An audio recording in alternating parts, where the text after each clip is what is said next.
Turned around, started running back. I got about 2 meters away from the wall and it just literally went bang. Initially, I started to roll, and then my weapon got ripped out of my hand, slow motion. I got thrown up 30 feet in the air, landed, and all the shrapnel was coming down like really slowly. It was really weird. And then all of a sudden it sped up to sort of normal time, and then just started coming down really quickly. I could hear gunfire everywhere, and it was all a bit crazy. And then the medics were on me trying to give me morphine and putting tourniquets on me because I lost a lot of blood. I didn't have a clue what was going on. I didn't know what my injuries were. I knew I was in a bad way, but because I couldn't feel my legs or anything. It wasn't until they tried to move me onto the stretcher, I then screamed and was then trying to rip the tourniquets off because they were obviously on so tight to stop the bleeding. And then that was the last thing I remember. Ross, how are we doing? How are we doing, Fergus? You all right? Yeah, all good, all good. We've just been chatting off camera, haven't we? You've got an exciting couple of weeks up ahead and then a big January coming. Yeah, that's right. Yeah, getting the winter training in, ready for Wadapalooza.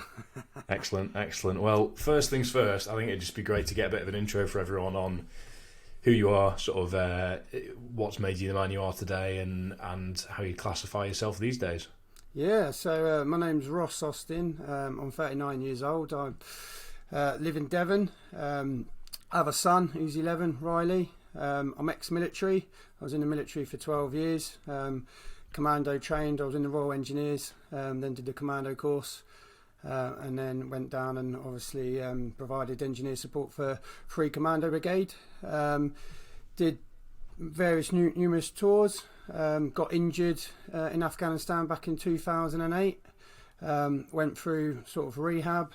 And then when I was medically discharged, I kind of then fell into a bit of a bad couple of years with my mental health and stuff, and then kind of got back on track with my fitness and my health, which led on to things that I've done with Team GB with powerlifting, and then in the last year then obviously transitioned into CrossFit.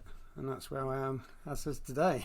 Very succinct and concise for ultimately what is a lot of stuff you just rattled off there. But yeah, I think, I can go into more depth on each of them, but that was just in a nutshell. it was a very good nutshell, actually. I wish I could be that concise myself, but it'd just be great to hear a bit about growing up, where you grew up, what made you the young man you were that decided to go into the military, really, because it's always fascinating to hear those origin stories and ultimately why you chose to go into the armed forces, because people always have different reasons, don't they? Yeah, they do. So, growing up, I had a really good, I suppose, childhood, if you want. Happy family. Parents are still married. Been happily married for a number of years. My childhood was pretty good. Went primary school, was always into my fitness and into my sport. Initially, growing up as a child, I wanted to be a professional footballer. I had a couple of trials as a child with various different clubs. I just wanted to be what every other little boy at the time wanted to be, just to be a footballer. And then it got to kind of sort of GCSEs and that, and then obviously having to start thinking about what you want to do when you leave school and that. Always been quite into my fitness and quite a fit young lad at the time. Someone suggested, why didn't you look at the military? Never really thought about the military at all. Had uncles and cousins in the military. But no direct family members in the military itself, so it wasn't anything I kind of really considered, to be honest. I was still focused on trying to become a professional footballer, but by the time you're in your late teens, if you're not already picked up, you kind of missed your boat type thing. So I then ended up going to college, did health and fitness and my sports science diploma and stuff, then tried to look for a job within the fitness industry, but it was the same old saying, no one would give me a job because I had no experience, and I was like, well, how am I going to get experience if no one will give me a job kind of thing? So it was back to that, and I was kind of stuck for a little bit of what to do. At the time I left college, I ended up going to work for my dad, and then it was probably after about 2 years working for my dad, I thought, you know what, I'm going to have a real serious consider about joining the military. So initially, obviously, being into my fitness and my sport, initially I was going to plan on going into the military as a PT.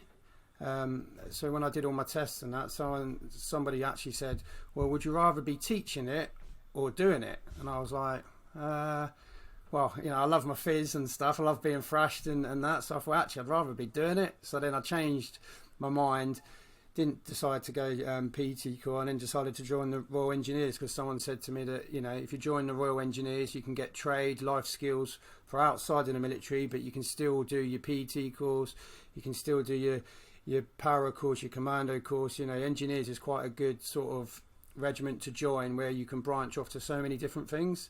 And that's pretty much what I've done. I joined the Royal Engineers, and then sort of my military career started from there. And what happened next, really, in terms of tours? Because you've been on multiple, haven't you? But do you want to just run us through your operational experience a little bit? Yeah, so I joined back in 2000. 2000. Did all my basic training, all my combat engineering training and that, and then straight from there I got posted to Germany. But I knew I wanted to do the commando course, because, as you'll find with me, if I put my mind to it, I want to be the best at everything I do. So I was like, right, I'm in the Royal Engineers now. What's the best regiment within the Engineers to go to? And people were like, you can go and do P Company and then work with the Power Reg, or you can go and do the Commando course and work with the Royal Marines. So I was like, right, I'm going to go and do all these courses, because I want to be the best soldier I could possibly be. So I then went and did the Commando course, and then got posted to 5-9 Independent Commando Squadron, based in Devon. As soon as I passed the course and got straight into the regiment, I was literally flown straight out to Iraq, 2003, where the rest of the regiment were already out there. And that was my first experience of an operational tour, straight out of the commando course, straight out to catch up with the lads. And how was it on the flight over, knowing what was to come? Was it a buzz, or was it fear? Yeah, what was the emotion? A bit of everything, to be honest. It was, a good buzz, because this is what you kind of join up for. This is what you train for.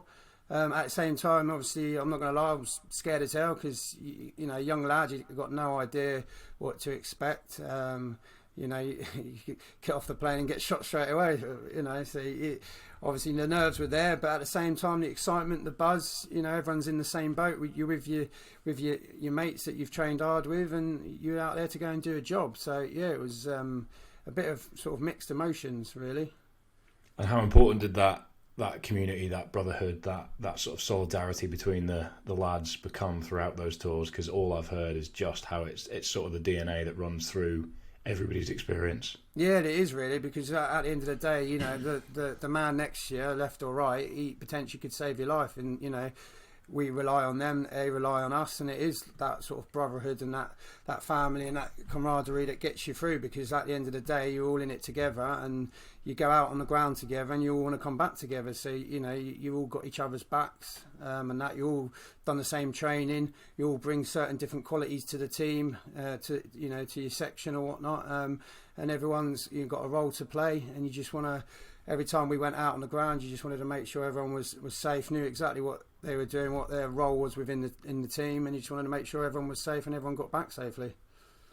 Did the ego amongst men get squashed out when you went on tour? Because I know there's a lot of peacocking, there's a lot of big personalities on base, etc. when you're training, etc.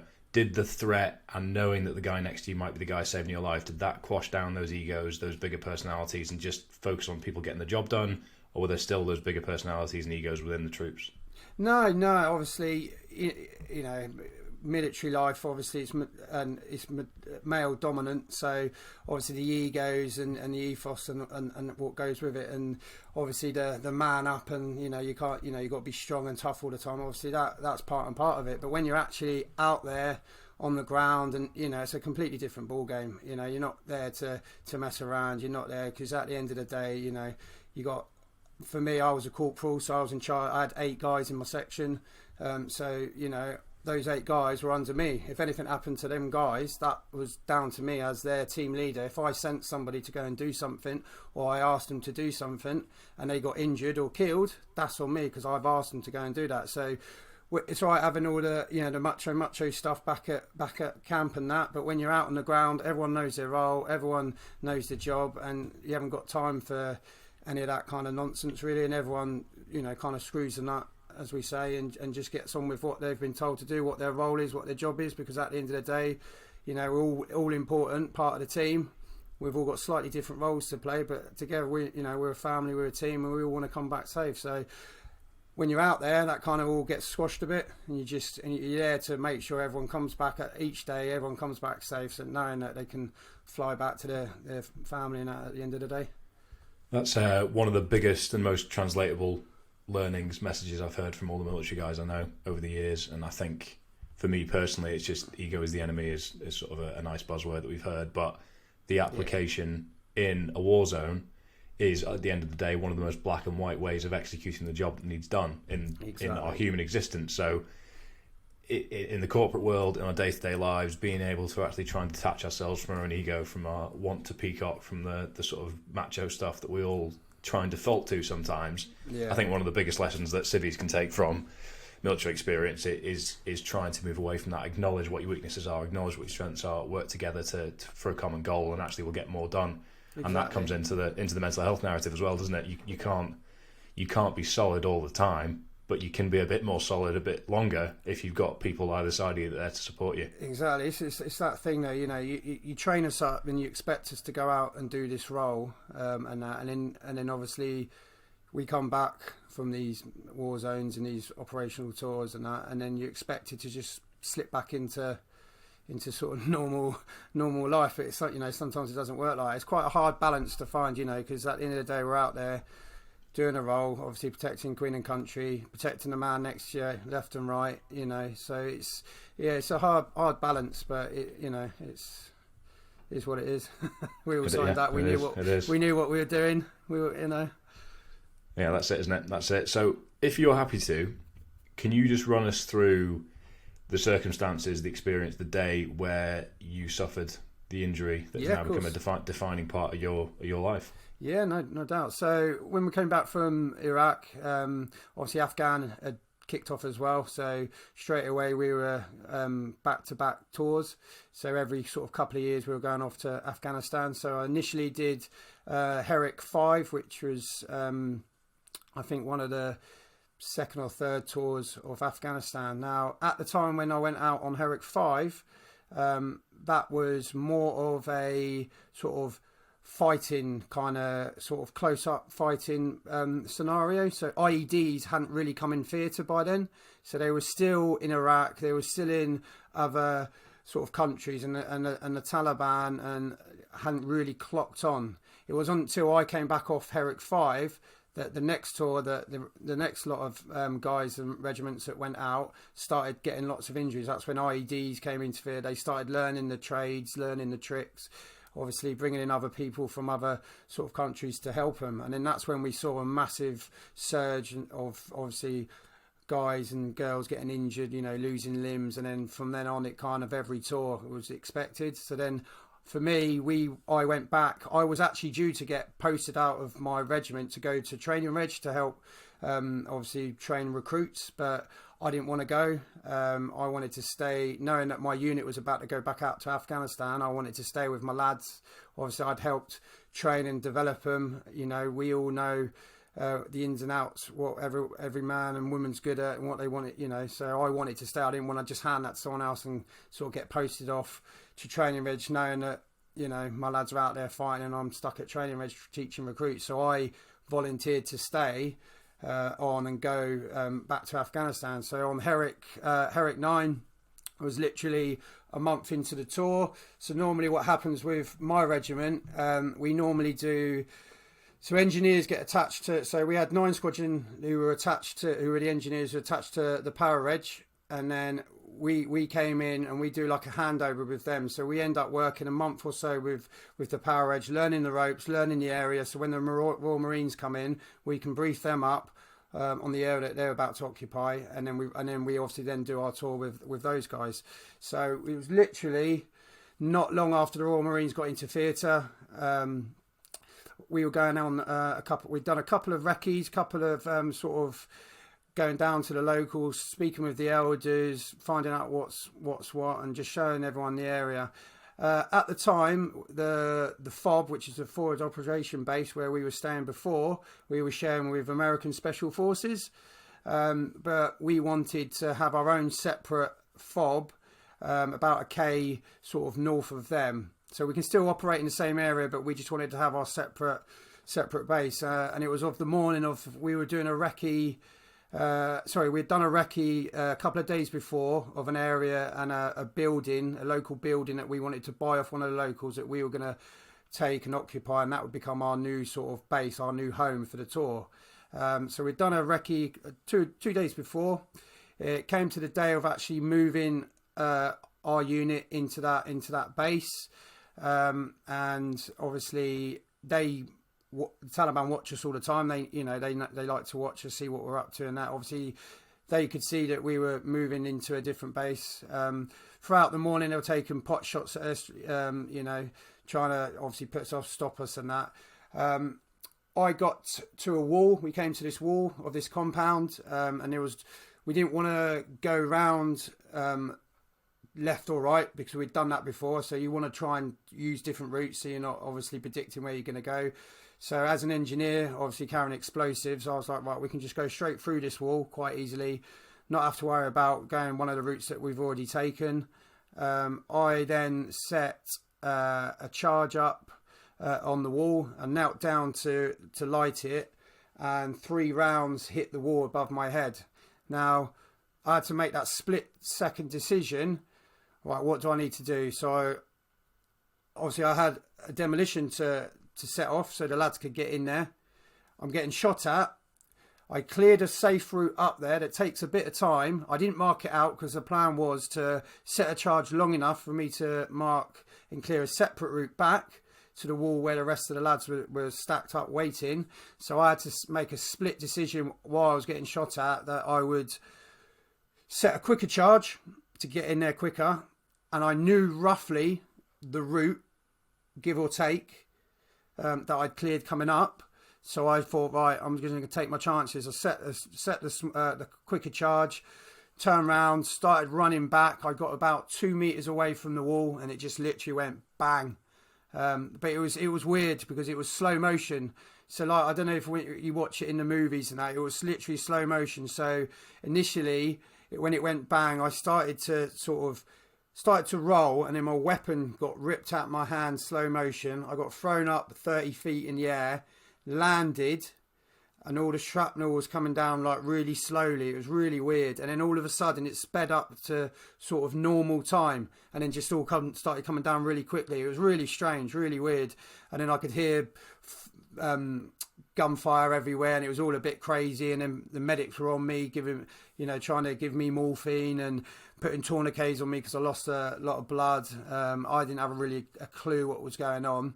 It wasn't until I didn't know what my injuries were. I knew I was in a bad way, but because I couldn't feel my legs or anything. It wasn't until they tried to move me onto the stretcher, I then screamed and was then trying to rip the tourniquets off because they were obviously on so tight to stop the bleeding. And then that was the last thing I remember. Now, normally when you get injured, they try and fly the soldiers out within 24 hours back to the UK, because if you can get them out of the country within 24 hours, the rate of survival was much higher. Now, where I was on the ground where I got injured back to Camp Bastion, I was about 18 minutes flight time. If I'd have been 21, 22 minutes flight time, if I'd been another few hundred meters or another K up the road, I probably would have bled out before I got back to Camp Bastion. So I wasn't in any fit state to fly straight out of the country. I had to have 10 emergency operations in Camp Bastion. And then I actually then flew out the following day back to Selly in Birmingham, where then obviously they operated on me. And then I spent, I think, 6 months in intensive care. I had 46 operations in total. And then from there on, went obviously on to rehab, which was 2.5 years. and that was it. I can't even begin to imagine the emotion, the stress that goes with something like that. But it's strange because it's 13 years. It's been 13 years, and I remember it as if it was yesterday. Obviously it'll be something that will never leave me. But it's strange because, like I said, that slow motion. It was so weird. It was like everything slowed down for that split second, and then it all just sped up, caught back up with itself, and then so it's just a strange one. When did reality set in? Was it post-intensive care when you realised that this is when you started to recover and you were actually getting back to some sense of a life? When did you realise actually this is such a significant change and this is something that I've got with me for the rest of time? I suppose it wasn't so. I was in intensive care. I don't really remember much of the intensive care for a while. I was in and out every day operations. You know, some of my operations were 8 hours long. I mean, and I was on all sorts of medications. So the intensive care part, I don't really remember. It was until I got moved to the burns unit because I had quite a lot of open wounds and I was getting quite a lot of infections that I started coming around a bit. They then started giving me, sort of 2 or 3 days before operations and stuff.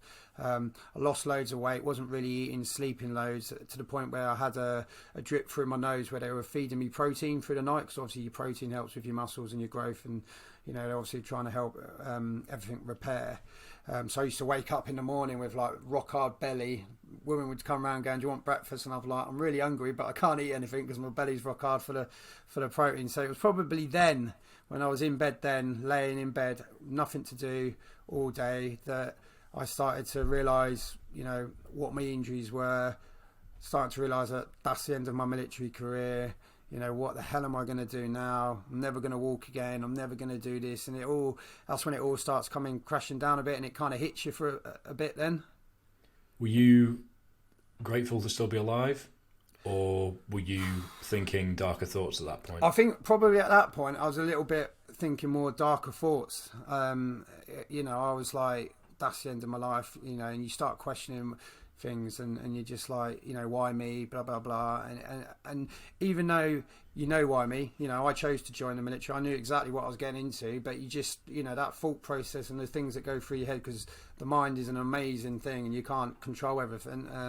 At the time, it was then, I think it was a lot more, a lot darker thoughts, and just a lot of anger, like, why me, why, that's my life over, what the hell am I going to do, I'm never going to walk again. It wasn't until other lads, injured lads, started coming through, and there was lads in bed spaces opposite me with 2 legs missing, arms missing. I then to start process a little bit, going, actually, I've lost 1 leg, I'm still here. There's lads that haven't come back, that have lost their lives.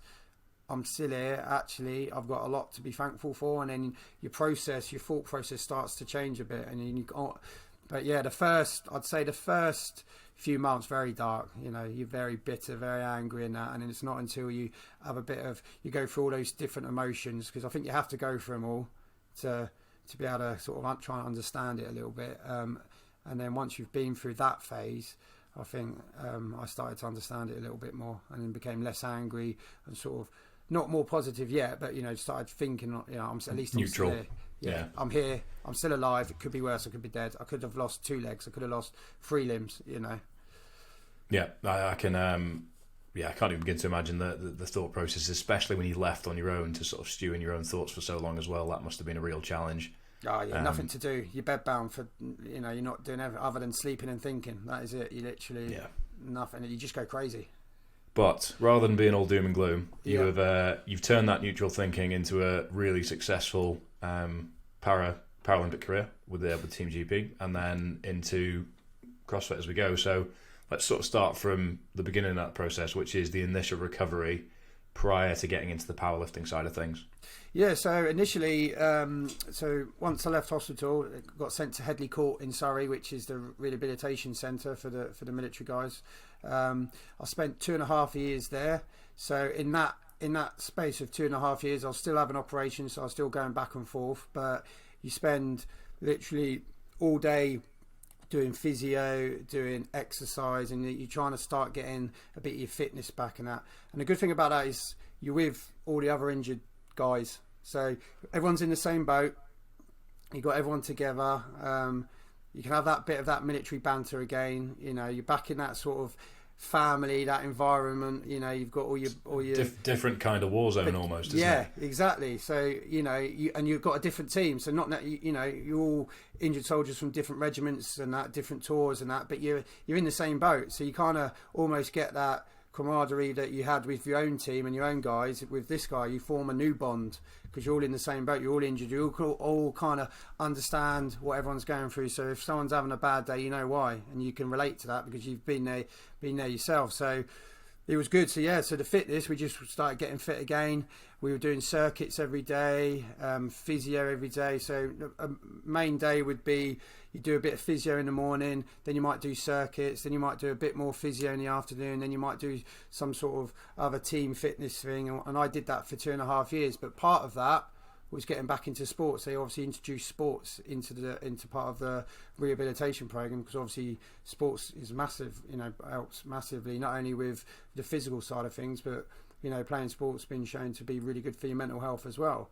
So being injured, obviously we got introduced to all the Paralympic sports to try. So the first one I actually started doing was swimming, because I was doing a lot of swimming, because obviously I'm not putting any weight through my legs, so I was doing a lot of swimming to help with my recovery.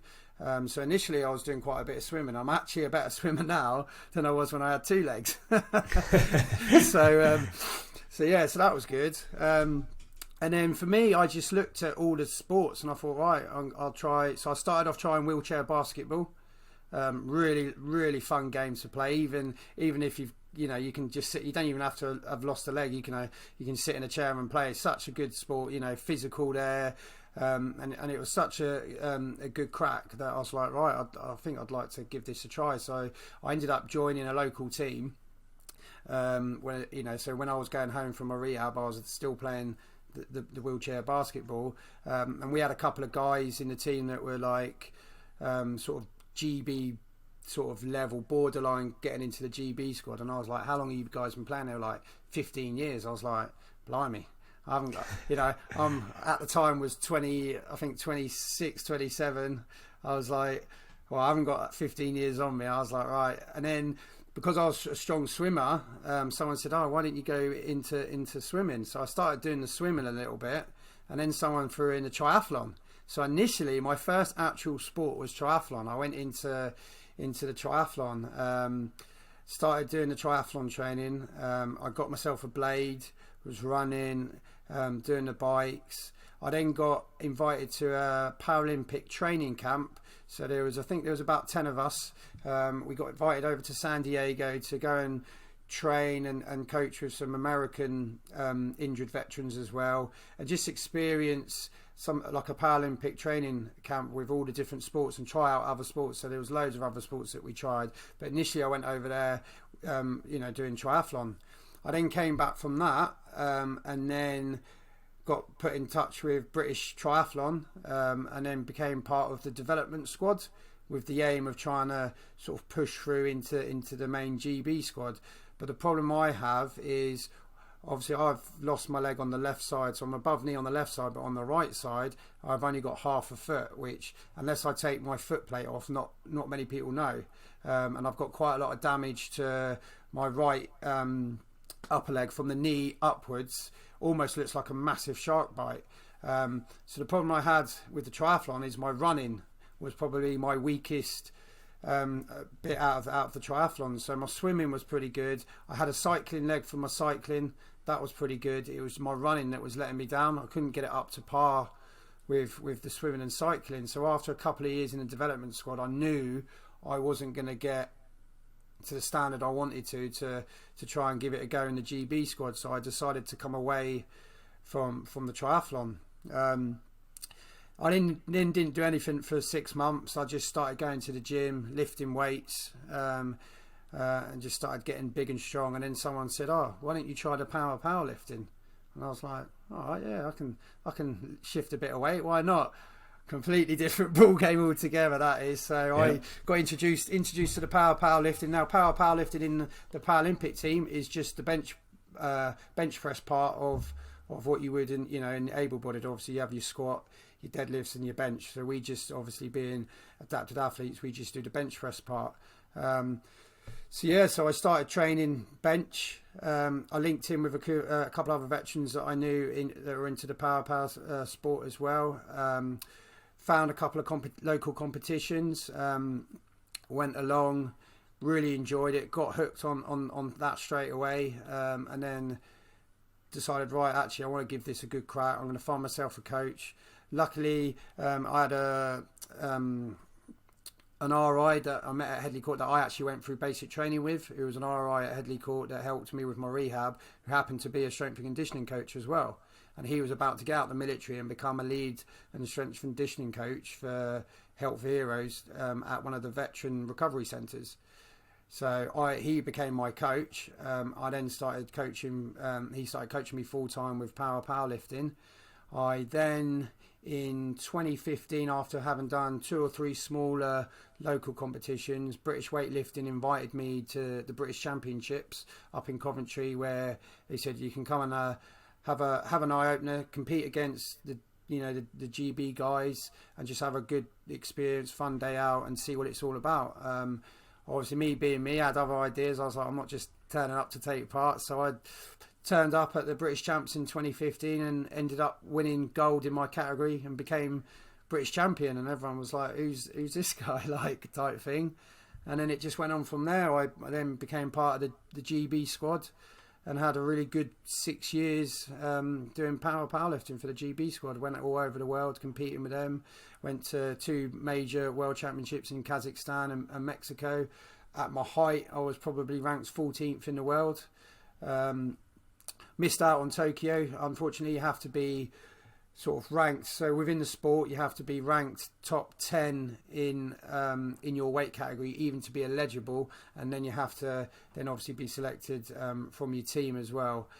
So it's such a tough process to get to a Paralympic Games. So I unfortunately just missed out on that. So, but I spent a good 6 years competing all over the world. Really enjoyed it. Absolutely loved it. And then unfortunately COVID hit.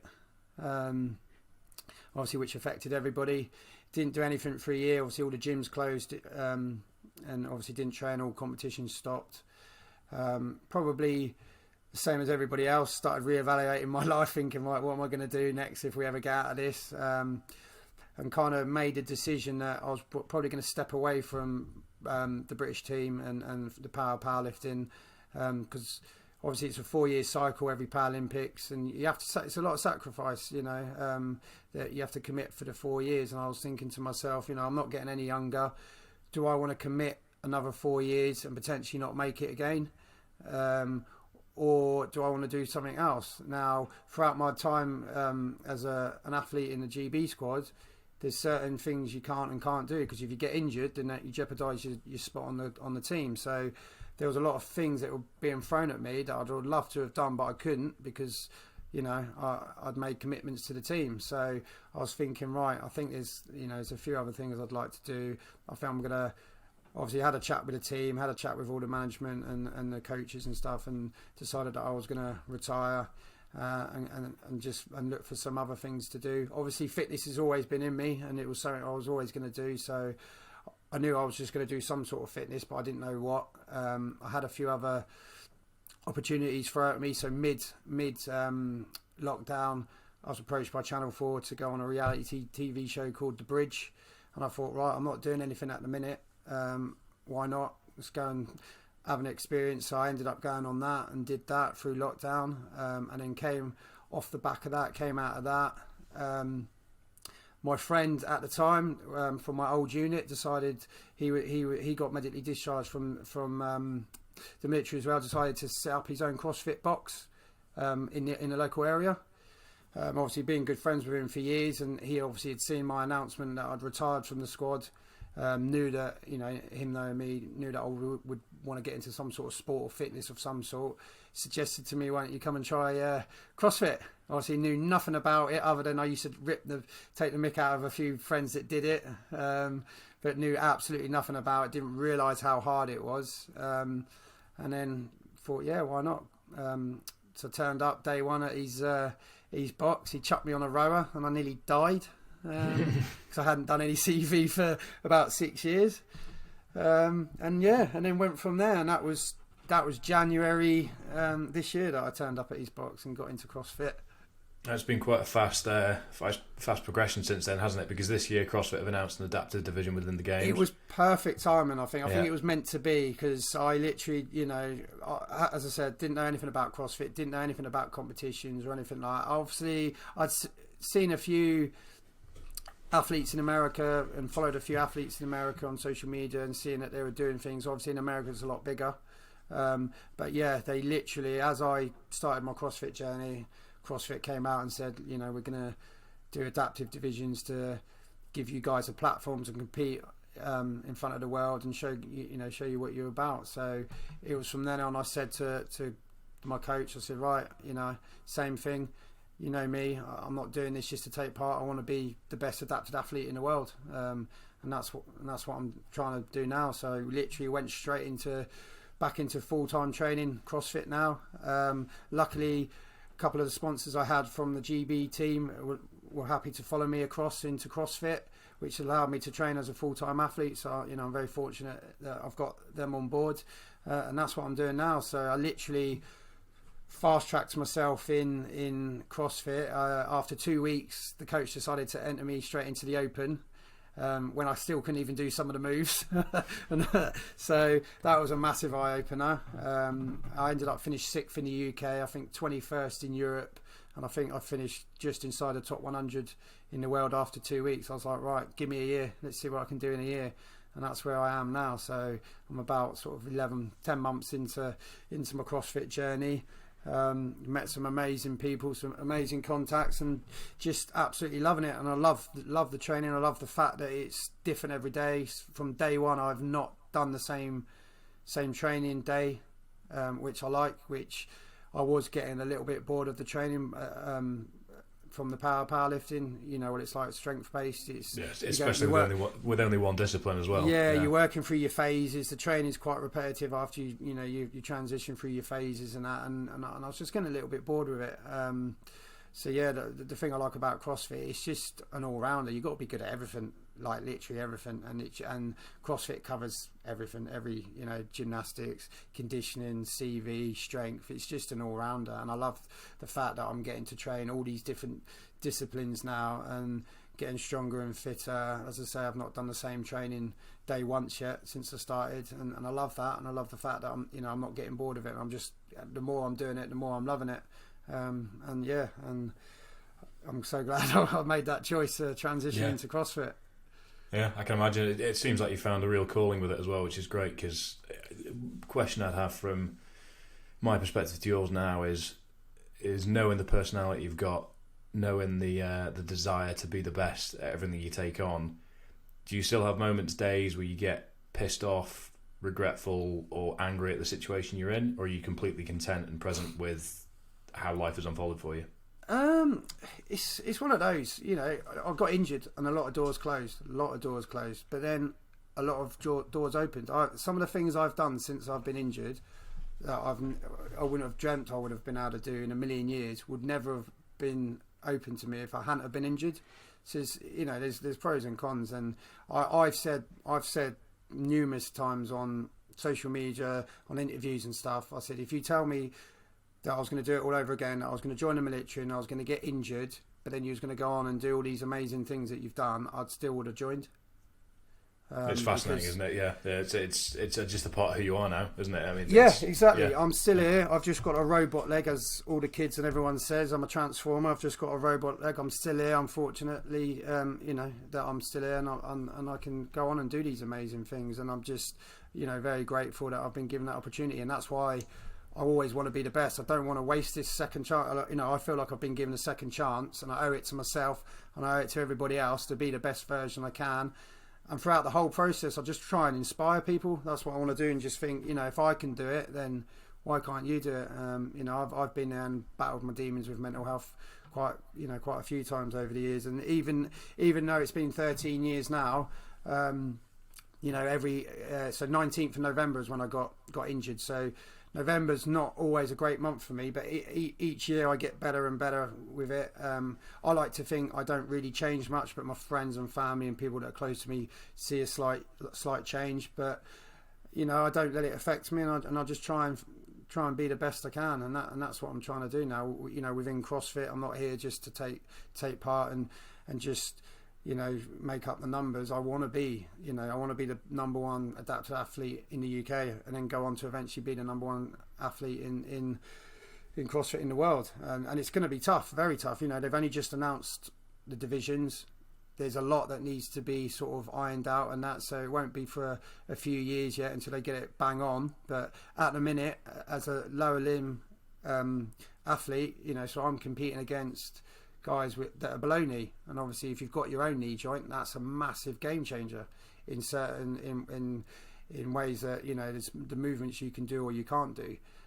So at the minute, you know, even though I'm competing in that, obviously I'm at a disadvantage because I'm competing against guys that are below knee and have got the knee joint. But those things I'd like to think will be ironed out. But I'm not whinging about it. I've spoke to other athletes in America below knee, saying the same thing. We just got to work harder. We just got to train harder. Got to work harder, and then it just spurs me on, because then I'm thinking, right, if I shouldn't be able to beat you, but if I beat you, there's something wrong, and I'm working hard, I'm training hard, and it just makes me train harder and want it more.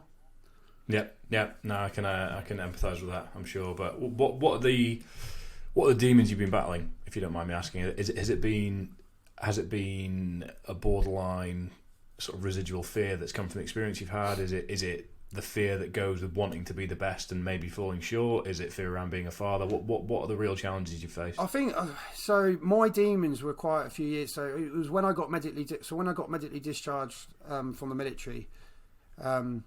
Obviously, I'd come to terms that I'd been injured, I'd lost my leg, and that, you know, I'm still here. So I come to terms with all that, but it was not knowing what I was going to do and what was going to unfold after. So going from having a full career in the military, being around everybody, to then being sent home and sitting on your own at home, doing nothing all day. You know, there's only so much telly you can watch. There's only so much sleeping you can do. And then obviously started drinking. And then obviously that was, you know, the downward spiral. You start drinking and that, and just, you think, you know, what's the point? What is the point, Karen? I'm not going to do anything. I did start taking drugs. I did try to commit suicide twice. I took a lot, because as you can imagine, I was on a lot of medication. I think I was on about 40 tablets a day with my medication. You know, you name it, I was on it. And I think the first time I'd had enough. I'd been drinking all day, and I took a bottle of whiskey and literally took every tablet I could find and that. But fortunately for myself, I was too drunk. I ended up throwing back up all the medication. So I woke up the next morning. But, you know, that could have been quite a different story. But I think it was just the fact from going from being around people and having something to do to then being sort of not, you know, I'm not saying the military just washed my hands off me, but you get sent home, you know, you've done your rehab, you walk in, you know, you just get sent home and you sat there. But at the time when I got injured, mental health wasn't really a big thing, or it was a really taboo subject, especially within the military. It's always been a taboo subject with men anyway, but with men in the military it's even worse, because you can't, you know, if you were seen to go, oh yeah, you know, put your hand up, you know, I need help, you were weak. So yeah, no, I could, yeah. It's I thought about this recently as well. Actually, when I spoke at the Signals, because obviously that's the logical conclusion to come to. But then I was thinking more recently about how, as a woman in the military, it must that completely flips it, because you've gone from being in an environment where the military is so male dominated, and there are narratives around women in the military that will add pressure to women in the military, so they might almost feel like there's even more to prove and never show any weakness, because that feeds into the narrative. And it was an afterthought I had after speaking at the Signals that made me feel a bit ignorant to the women in the troop, that actually they might feel they have more to prove against the men because of the sort of pressure they've got going on behind the scenes. Exactly. I can definitely see that. It's a challenging one, isn't it? I think the military is much better, but there's still a long way to go in terms of the aftercare, isn't there? Yeah, there's a long way to go still. You know, I'm not going to mention any names and any charities, but you know, there's things out there that are supposed to be in place to help you, but just don't work. Right. You know, I reached out many a times to certain charities and that, and just got turned away or got told you can't have an appointment for 16 weeks. I was like, okay, well, I'll just make sure I don't try and kill myself again in 16 weeks, and we'll have a chat. It's just it's such it doesn't give you much faith, does it? No. But... So I mean, for me, what kind of done it for me is my son, through that bad period, my son was born, and then someone just said to me, "What are you doing? You got that little boy, he needs you." And I was like, and I just kind of had a word with myself. I was like, what the hell are you doing? You've brought this little boy into the world. He needs you. He looks up to you. You've got to be there for him. And that's kind of my little light bulb moment. I was thinking, right, I've got to sort myself out. So obviously I stopped all the drinking, the drugs. I then started to wean myself off every single medication I had. And I didn't want to be on anything because I didn't want to get addicted to anything. It's a real challenge, isn't it? With proper pain medication, it's properly difficult. It is. I mean, but I got to the point where I was taking all these tablets and I was still in pain. I think my body, because I'd been on them for so long, my body had just got used to it and adapted to it. So I was like, if I'm still in pain, then it's pointless taking it anyway. So and when I spoke to the specialists and said, they said, you're on everything. There is nothing else you can take. So I was like, right, I'm just going to kind of grizz it and man up, as they say, and just not take it and just get on with it. And then that's what I've done for the last, 8 years probably. I haven't been on any medication, and I mean, I'm not in any pain as such as in with like my injuries. I get phantom pains, but that's a different kind of pain. But other than that, I've not been on any medication, and I'm in such a better place now mentally and physically that I'm glad that I've gone through sort of those experiences and that and No, it's great to hear. And here's a hypothetical for you, but how different do you think your attitude to being a father would be were you not injured in the way that you were? Or would it be any different? That's a tough one. I'd like to say I wouldn't be any different.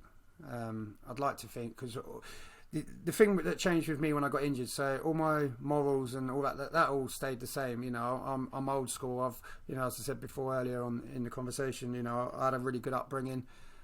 I've seen how my dad treats my mum, so I'm old school and I've got old school values and my morals, so I don't think any of that would have changed and I tried to bring my son up how I was brought up. So I don't think any of that had changed. The thing that changed for me was, my whole outlook of life completely changed. I was like, right, I've been given a second chance and I'm not going to waste a single day. Every day, we have this funny saying in the house, like every day's a holiday, because we're just going to make the most of it, because you just don't know what's around the corner. So that's why I go out. I train every day, and I try and be the best I can every single day, and don't pass up on any opportunities, and just try and inspire as many people as I can, and just be the best father I can for my son, and be a role model for him. And if I can help people on the way, then great. I'm trying to do my thing, and if that inspires and helps people along the way, then great, I've done my job. I do mental health talks and motivational talks, and the feedback I get is really good, and I think that's what I can give back. I've been there, done it, experienced it, all the highs and lows, and I'd like to think that if you can battle your demons and get your help and put your hand up and admit that you need help, then look at where you potentially can end up. As I said before, 100%. I wouldn't have thought I'd be here in a million years doing what I'm doing now. Yeah, that's it, isn't it? And the reason I asked is because I think my attitude to life and my considerations on what's important to me are very different now, given that I've lived through a suicide attempt myself, and it's made me realise how much I'm looking forward to having the opportunity to instill that in a child in the future at some point. So the reason I asked is it's the outlook on life, and I think that the key thing is being present each and every day, because as you said, tomorrow you could lose your leg. In your situation like that, that's how it goes, isn't it? Exactly. You've got no idea what's going to happen, what's around the corner. That's it. But I think final question for me, just so there's something translatable to listeners or something to take away, is what is the biggest lesson from your military career that you have learned that you now apply to civilian life? Probably just my mindset, my determination, my commitment to what I do. Just that there's a lot of things that I can take from my military career that I still. So I'm very determined. I'm very highly motivated, which are all things that come from my military experience, my military training. I like to think, you know, all the other core values that we had, you know, integrity. There's quite a few, to be honest, that I use now. I don't think I've obviously changed physically as a person. I have changed mentally as a person, but I'd like to think that, you know, who I am is still, you know, the same person. I was always, you know, I'd like to think I was a good soldier and was good at what I did, and all those all the ethoses and that stuff that we use and take from the military side of things, I've sort of implemented into my civilian life, and I live daily by them, you know, and I try and install them in my son and anyone that I come in contact with, really, you know. I just you know, it's embedded in you, you know. It's trained when you've been in the military for so long. It's just ingrained. I don't think it'll ever leave me. Work hard seems to be the sort of real summary of it all, doesn't it? Just graft. Just graft and grizz it. graft and hopefully it all pays off. But more importantly, have a support network around you and people you can rely on when you need it. I think that's sort of the evolution that's come from, I mean, the similarity in conversations with other military lads is determination, hard work, commitment. All these things are so important, but there's going to be a point where you're going to be challenged on that, because you're going to be at a crossroads in your head. And you need people around you to calibrate on that crossroads so you can keep moving forwards and keep grafting and keep grizzing it. Exactly. And like you say, like, so for example, a lot of my friends now are actually injured veterans that I met going through my rehab, going through that process. So obviously I kept a handful of friends before I got injured, but majority of my friends now and are guys that have been through those experiences. So it's quite easy if you're having a bad day just to pick up the phone and ring, because they know exactly what you're talking about because they've been through it themselves. Yeah. So to have that connection with somebody that's been there and done it, because I remember when I obviously did admit that I needed help eventually. They just sent me to a GP. GP just tucked tablets at me and said, go and speak to your local depression clinic. And I was like, I ain't got depression. I was like, it's a little bit more than that. But, you know, I get more support and more help from ringing up my mate that's been there and done it with some wise words from him, and you just crack on.